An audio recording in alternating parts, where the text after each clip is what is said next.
Hello everyone and welcome back to my Tech vs. Magic series.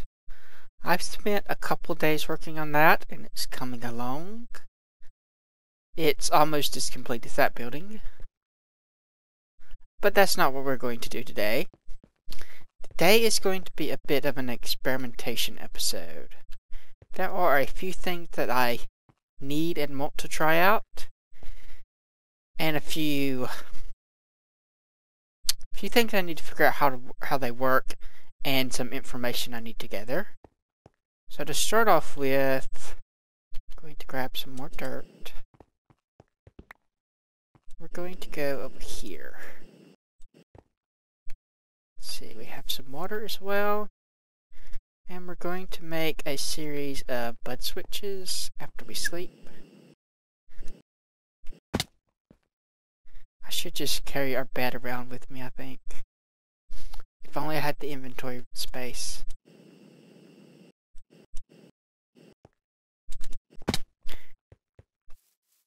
Okay, let's see. These bud switches work.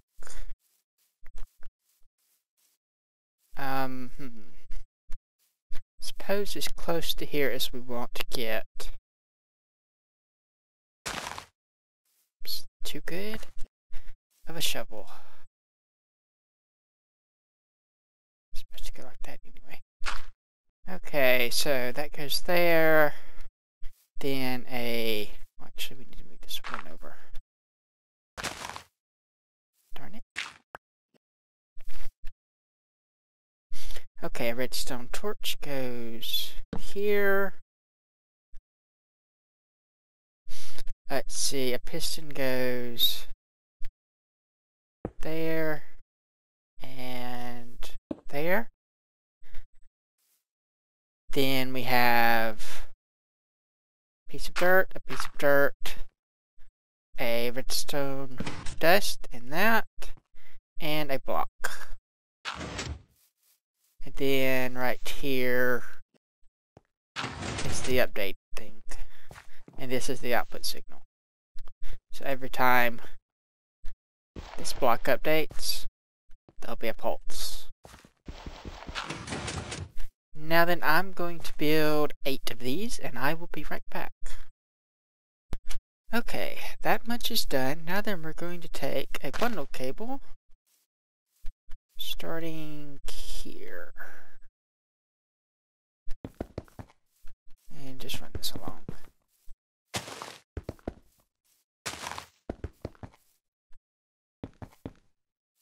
To right about here.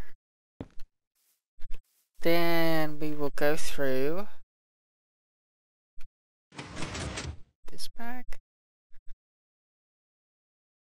and just start connecting these up to the bundle cable in the order of the color as we usually do. So white, orange, magenta, light blue, yellow, etc., etc. So let me do that and sleep and be right back. Okay, now then we need to take some RS latches and put them like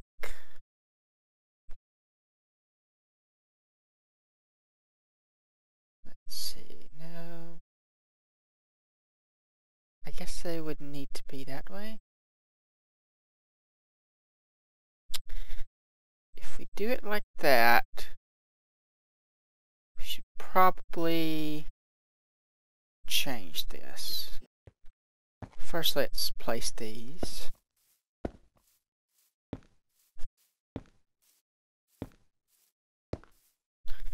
We're going to change it. We're going to move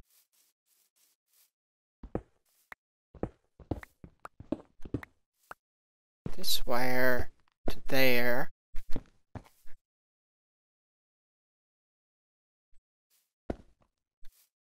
Let's see, that there, and then starting, that goes to light gray down there, so starting at cyan, we will put, I guess we could just go ahead, save ourselves some trouble, put like this.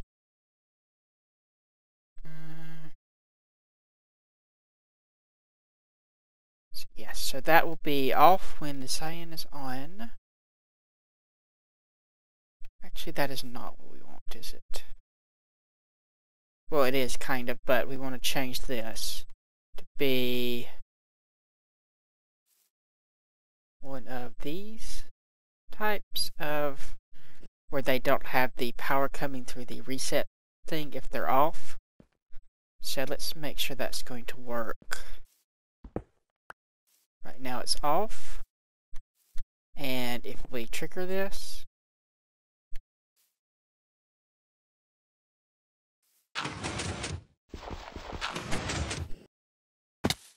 then it's on. Okay, that works. Then, like I said, cyan there. We'll move that there, and we'll use covers to keep these from connecting. I don't care. So let me do that, and I will be right back. Okay, I made a bit of a mistake. I left out orange at first, so I had to redo those. So this goes to light gray, or no, to gray, and then starts at light gray here, and back down to black for the reset. And now then we just need to hook up a computer to this. So let's see, it's a monitor, disk drive, IO expander, that's the disk drive, then back pane, memory, monitor. Okay, so what this is a way to try to get an estimate on the average time it takes something to grow. And how we're going to do that is every time it grows a stage, that will activate this bud switch, which will flip this RS latch. Then we're going to use our wait for signal command that's in the utilities boot disk, or in the utilities programs that we did a while ago, back in the Crucible automation. Let's just start that. And that will tell us which wire has been triggered. Then we can save that data. And let's see, after we save that, we will reset the RS latch and wait for it to grow again. We'll do this, probably do 2 sets of 8 to get a good sample size. And I have a little book here so that I can write the results down. And I want to do this with pretty much all the stuff that needs to be replanted. So everything but the pumpkins and the melons. And I'm not sure if it's going to work on these because they have this. I'm not sure if the block updates on their last growth stage, but we should still be able to get an estimate if it doesn't by taking how long it took it to grow for the other stages. And I think we're going to start with flax first anyway, because if those go down, that'll be a problem. As I said, I want to renovate this whole area, and that's also the largest footprint in this area. So I'm going to write a little bit of a program, and I will come back once I've gotten part or all of it done. Okay, I'm back, and I have finished programming this. It took a bit longer than I was expecting, but we're using an array for the results. I've decided I want to store each stage separately instead of just having each plant, the total value for the plant. I want each growth stage because depending on what we're growing, it may be better to know the average growth time for each stage than for the total plant. If that makes any sense at all. For instance, these, if you had a whole bunch of them, it might be better to harvest them at 75% when they're fully grown, because you still get something if they're not fully grown. Okay, so first thing we start off with is a 80 length array. We get 1 from the actual results variable itself, and then another 79 from this cells a lot. I've explained arrays in the last season when I did the tunnel bore machine, but the short version is it's just a way to address a whole block of memory using one name and a index. So we do that. Then the second line here, results 80 cells 0 fill, that just fills the entire results memory area with zeros to erase everything. This word results cells plus results is to access a single value inside of results. So you would have that value on the stack. If you wanted to access the third value, you would have 3, then result. Then at the end you would get the address. So we could do 3 result. Then we could either fetch it or store something in it, but we will fetch it and it should be a 0. Print it out. Let's see, there we go. Then we have another variable we call time. We set time to 0. And this last part is just a simple printout thing. It's just kind of me being lazy. But it's not really anything important. It just loops through the results array and prints it out in groups. Okay. Now then, the actual big thing, the growth test word. First thing, we're going to reset time to 0. We're going to reset the results array. And this last part here is resetting all of the RS latches. So that 256 is combined all of the reset. What you get when you add all the reset signals together. If you don't know what signed and unsigned means, that may be a little bit confusing why it's negative. But trust me on that, it is. You can test it out for yourself. Just sleep here and we'll continue on before a creeper sneaks up on us.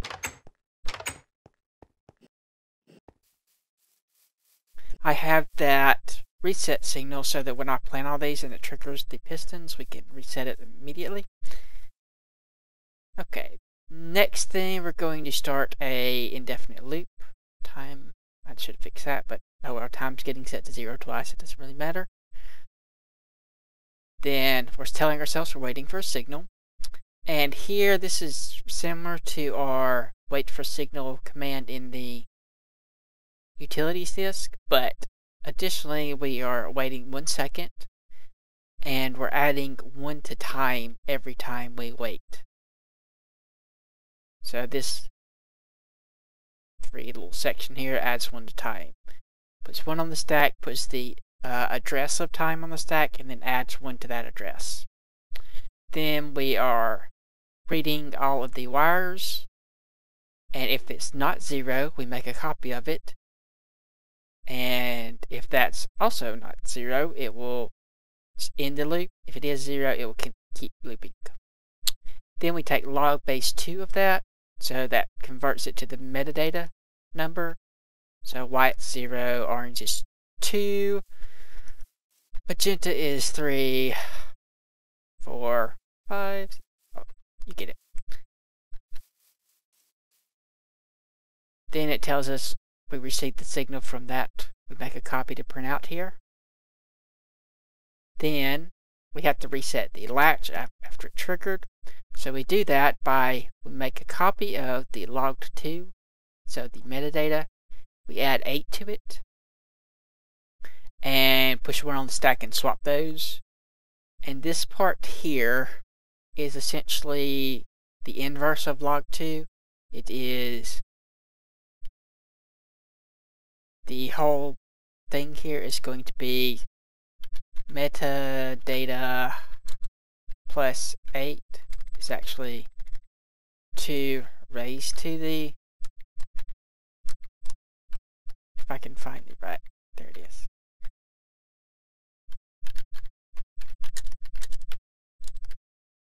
that's what that whole thing works. And then it would send a 5 tick pulse. So this is the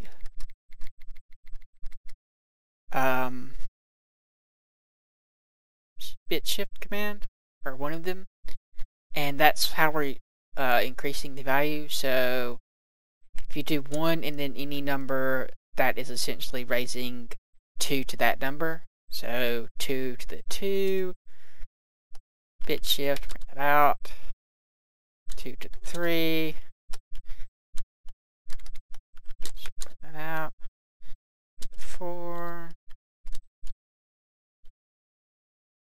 and I did put in character terms, but oh well, you get it.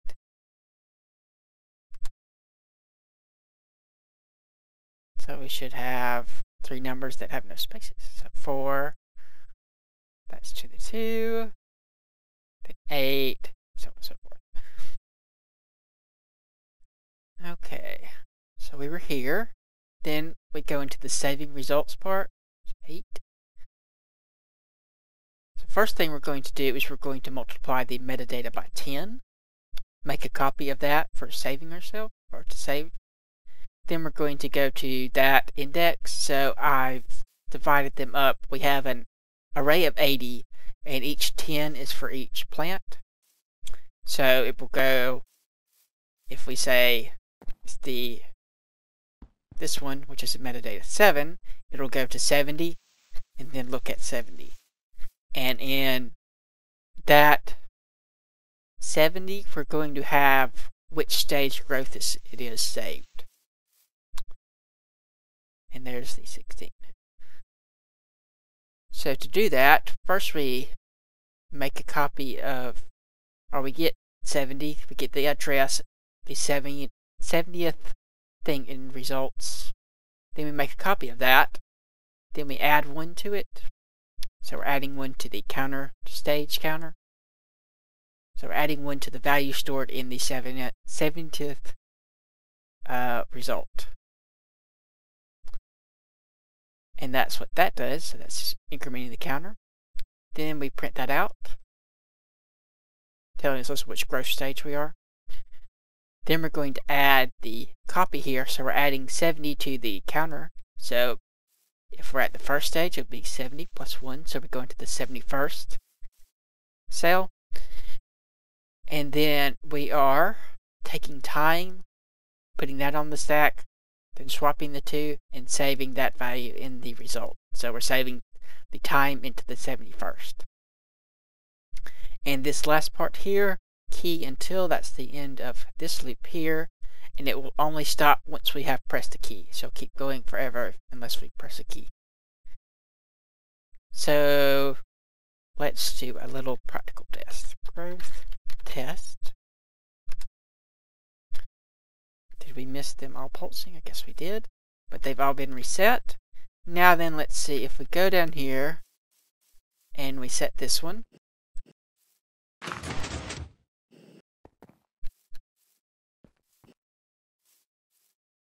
can see signal received from 1.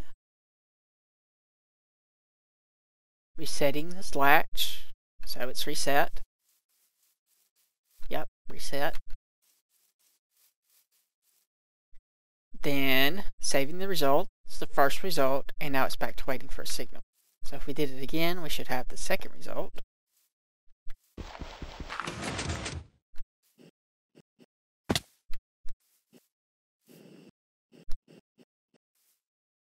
So second result, now it's back to waiting for a signal. And let's put 1 here. And 1 here. And then let's go ahead and end this. Just by doing... We have to do it one more time after we end it because it's still waiting for the signal. Okay. And apparently I forgot to make that lowercase. Okay, so that's if we do print results. I haven't tested this one.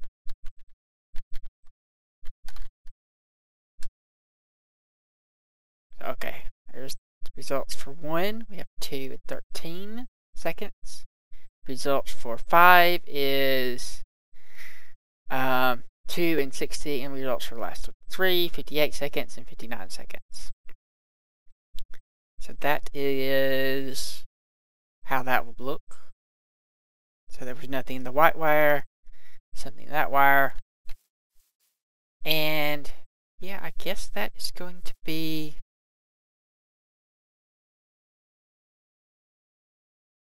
that for this section. We do growth, test, plan all these, do that, so that resets all the signals. You can see they're all reset now. And now then we'll be taking value. I've also put a chunk loader here, so that I don't forget about this and leave it. And some torches, of course, so that they'll have light. But that is that test. I'm going to do that with all the plants that I said, that need planted, or that need replanted after you harvest them. And yeah, I will set up the next part and be right back. And we are back.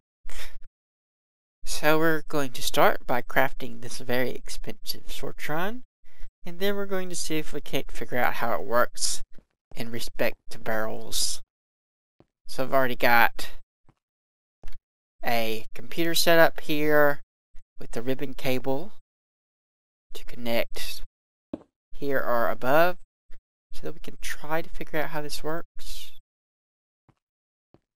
Okay, the first thing I want to figure out is, actually let's do it from the top first.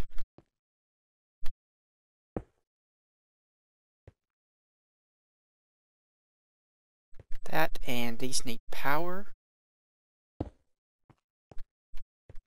And I'm not sure, I guess it would just eject it out if I pull anything out. But I want to see how many slots it thinks that has. So that is the sort slots command.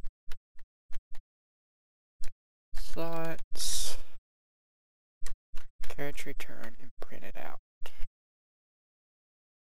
So it thinks it has 1. Okay. What about from the bottom? Oh wait, does it tell us the max stack size? No, that would not work. What if we did, let's actually get out the other, these, put that there. Okay, what if we did, what is that? Sort. Okay. So 0.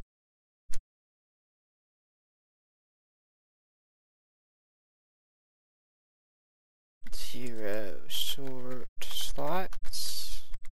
Fetch.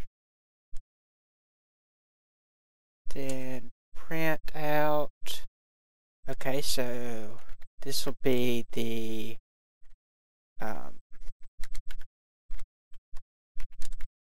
amount, or let's see, number of items, and then print that out. Then the next thing is going to be the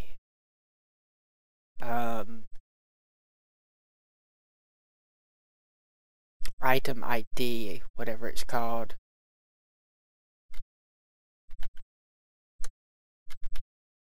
ID number, which is going to be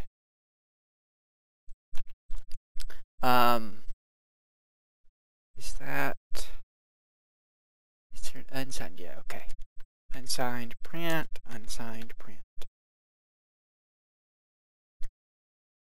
And we forgot to do a carriage return. Okay. Carriage return. Let's try this again. So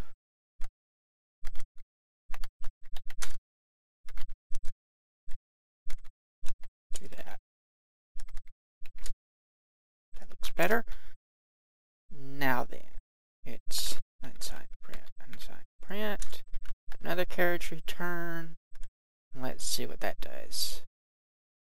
Oh, it's sort of slot, isn't it? Yep. Crap. Okay.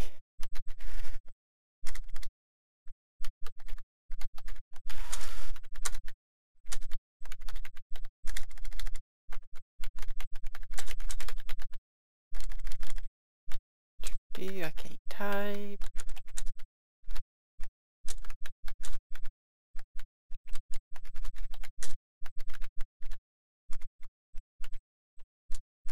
Still can't type.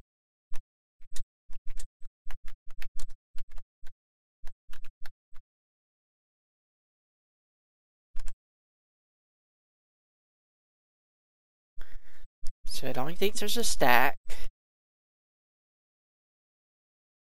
And that is the unique identifier for cobble. Huh. So that's confusing. It only thinks there's a stack in there. How is it getting stuff put in?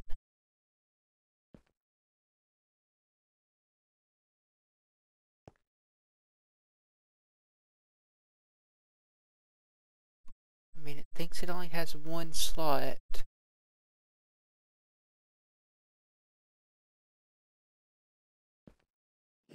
This is confusing.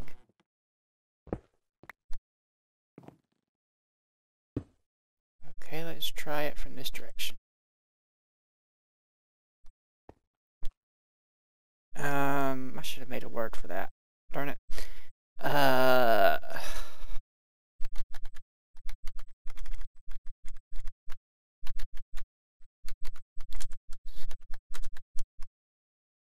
So it also thinks it only has one.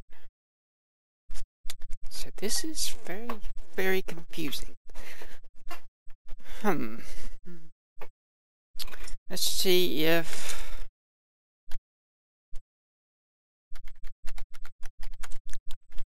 what this returns.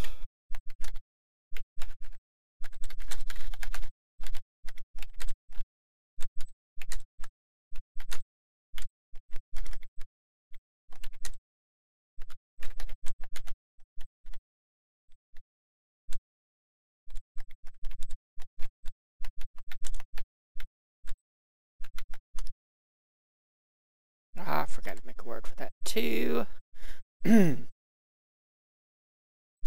So it still only thinks it has a stack. So that is not going to work the way I want it to.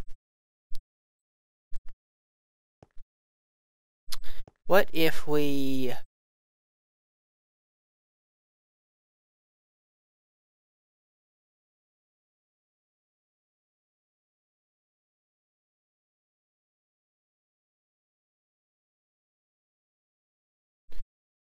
okay, what if we tell it to eject 64 of something?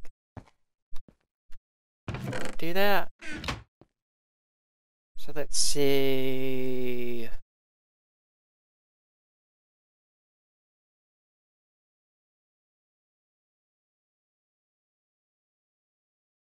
So 128 from slot 0. Sort pull.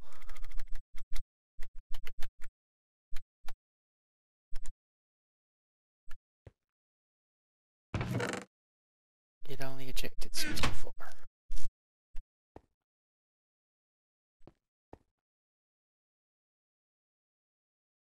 So we would have to do 64 0 sort pull.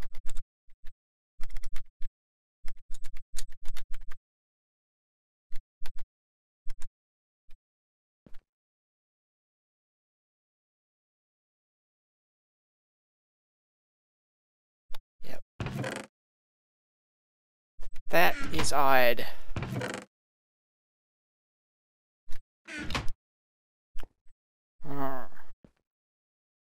Does that mean that it wouldn't matter which end it's connected to, though?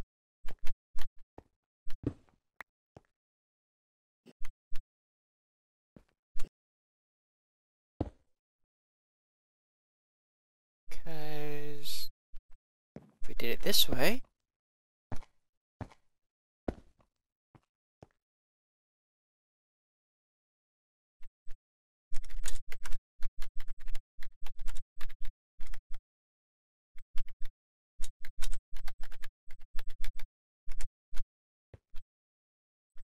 there's one stack.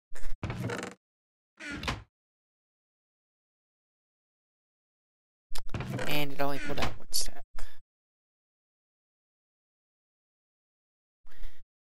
So that is very, very strange.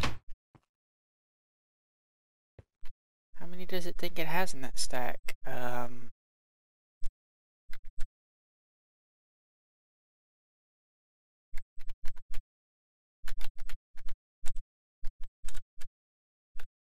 Oops, that should be switch slot.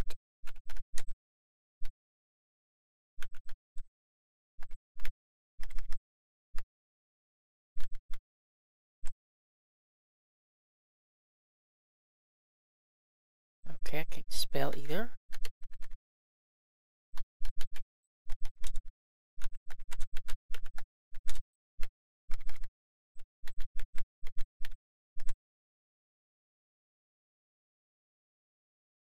So it doesn't think it has any in the slot now.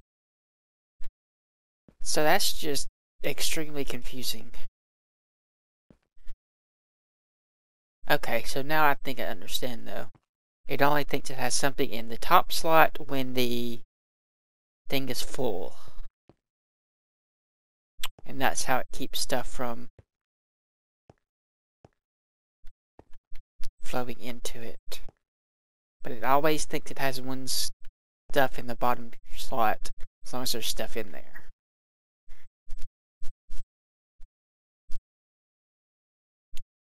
That would be, I guess, a way to figure out if it was full or not.